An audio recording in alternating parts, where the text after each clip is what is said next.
Δόμετα υπέρ του Αρχιεπισκόπου ημών Νικοδήμου και πάσης της εν Χριστώ ημών αδερφότητος. Κύριε ελέησον, Κύριε ελέησον, Κύριε ελέησον. Επιδόμετα υπέρ του ευσεβούς ημών γένους, πάσης αρχής και εξουσίας εν το κράτη ημών και του καταξηράν θάλασσαν και αέρα φιλοχρήστου ημών στρατού και των σωμάτων ασφαλείας.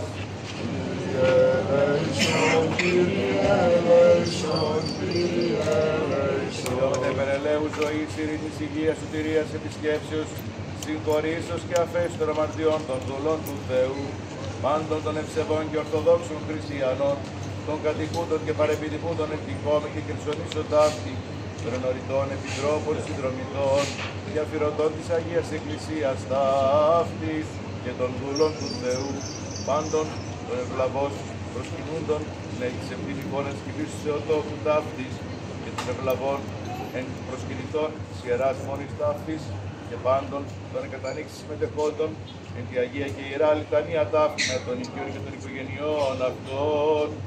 Κύριε ελέησον, Κύριε ελέησον. Κύριε ελέησον. Ότι ελεημόν και φιλάνθρωπος Θεός υπάρχεις και στη δόξα να αναπέμπομεν το Πατρί και το Υιό και το Αγίο Πνεύμα την νύχαια και εις τους αιώνας των αιώνων. Αλλάξτε.